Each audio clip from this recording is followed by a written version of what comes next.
बड़ी आत्मबल था कि यह बेटी मेरा कोई रोशन करेगा, लेकिन दुर्भाग्य था मेरा ही दुर्भाग्य है। वह बेटी आज मेरा कहीं का नहीं रखा। साल भर जेल में सड़वाया। जब बेटी कहा कि यह इसको मैं देखना चाहता हूं कि आजीवन जेल में यह रहे, तो मेरा दिमाग नाच गया कि क्या हो रहा है। आरती के पिताजी आप जेल से बाहर आ चुके हैं और अपने ही बेटी के आरोप में जेल आप गए थे, क्या कहिएगा? मैं यही कहने के लिए चाहता हूँ, बेटी हो या बेटा हो,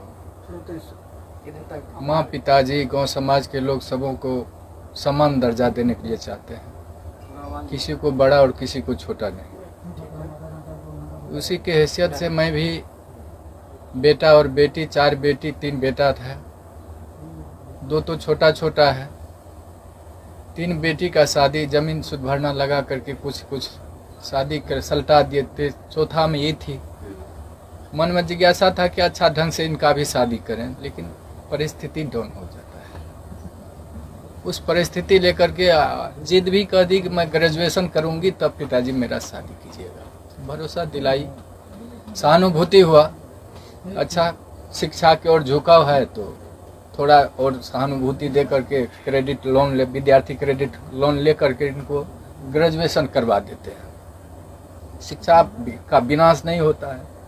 मैं यही चलते उन पर सहानुभूति रखा और जहाँ जहाँ सोचे साइड बिजनेस थोड़ा लगा देते हैं, जीविका से जुड़ा दिए। गांव समाज में 10 ठो समूह चलाएगी, उससे जो होगा आगे विकास, बुद्धि भी विकास उनका होगा। शेप्स ऑफ कंपनी से भी जोड़ा दिए थे। वहाँ जहाँ जहाँ अडरिया मीटिंग होता था, पूर्णिया मीटिंग होता था, गाड़ी ड्राइव कर करके इस अवस्था में उस बेटी को हमने पहुँचाया था। और बड़ी आत्मबल था कि यह बेटी मेरा कोई रोशन करेगा, लेकिन दुर्भाग्य था मेरा ही दुर्भाग्य है। वह बेटी आज मेरा कहीं का नहीं रखा। साल भर जेल में सड़वाया, कानून का शरण लिए, लोअर कोर्ट रिजेक्ट किया जज साहब, वकील साहब, हाई कोर्ट में बेल फाइल किया गया, लेकिन सत परेशान होता है, पराजित नहीं होता है। हाई कोर्ट में बेल फाइल हुआ, वकील साहब शिवानंद बाबू, वकील साहब अजय ठाकुर हाई कोर्ट से रिजेक्ट भी करवा करके किसी तरह से बेल का अनुसंधान जारी किए कि ऐसा जो भी परमात्मा का मौज हुआ, इन लोगों की सहानुभूति मिली। आज साल भर भी जेल से में भी शिवनंदन बाबू की सहानुभूति वर्णन नहीं हो पाता है। वहाँ जेल गेट पर भी पहुँच करके इन्होंने पिता का रोल अदा किया कि अब बंदी मेरा है, अधीक्षक साहब यह बंदी मेरा है, इसको कोई तरह का तकलीफ नहीं होना चाहिए। अहम भूमिका को शिवनंदन बाबू पहुँचाइए और साल भर के बाद बेल लिए। आज उन्हीं का कृपा है कि घर में मुझको नहीं रहा गया। जब बेटी कहा कि यह इसको मैं देखना चाहता हूं कि आजीवन जेल में यह रहे, तो मेरा दिमाग नाच गया कि क्या हो रहा है। फिर भी एक शिक्षाप्रद कहानियां थी। एक बिच्छू जब पानी में डूब रहा था तो साधु महात्मा पार हो रहे थे, वह बिच्छू को बचाने के लिए अपने हाथ पर लिया। बिच्छू 2 बार डंक मारा, डंक को सह कर करके महात्मा ने वह बिच्छू को पार लगा दिया। तो वही मैं चाहता हूं कि वह बिच्छू की तरह वह बेटी नहीं बने। बेटा तो पिता का गोद का भरने वाला होता है। जहां कहीं भी वह बेटी रहे, अपना जीवन जीविका चलावे। और मैं क्या बोल सकता हूँ वह पिता के दर्जा में। ऐसा नहीं है कि समाज के सारे लोग सिर्फ आपको ही आरोपी के नजर से देख रहे हैं।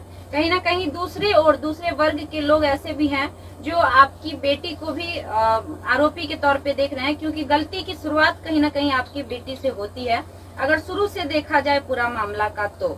लेकिन जैसे ही आपके आते ही एक बार आरती ने फिर से सवाल शुरू कर दिए, तो आरती के लिए आज आप क्या कहेंगे? वो आरती की मर्जी है, जो करावे। अब आपके अच्छा 1.5 साल भर तक आप लोग जेल में रहे, आपका एक छोटा बेटा भी है, आपकी बूढ़ी माँ भी है, किस प्रकार से आपका घर चल पाया इन दिनों? परमात्मा जाने, हम नहीं जानते। अच्छा, इन सारे भूमिकाओं में जितने दिन से आप लोग जेल में थे पूरे परिवार, तो वकील शिवनंदन भारती लगातार, जैसा अभी आप बोले कि गार्जियन की तरह आपका देखभाल किए या फिर वो हमेशा मतलब इस केस को विशेष फोकस किए, क्या कुछ कहना है उनके बारे में? यह वर्णन नहीं हो पाता। मतलब इतना बेहतरीन उनका परफॉर्मेंस रहा जी आपके केस को लेके। जी।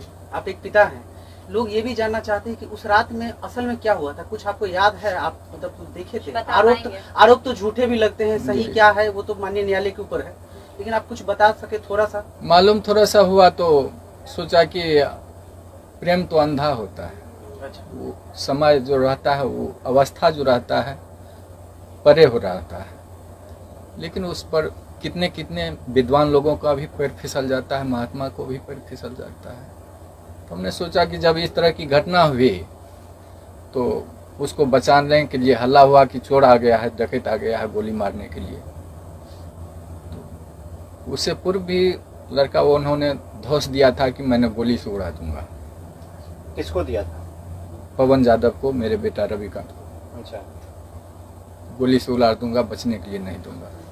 उस पीरियड में उन्होंने घर में पकड़ाया तो हल्ला हुआ कि डकैत आ गया, डकैत आ गया।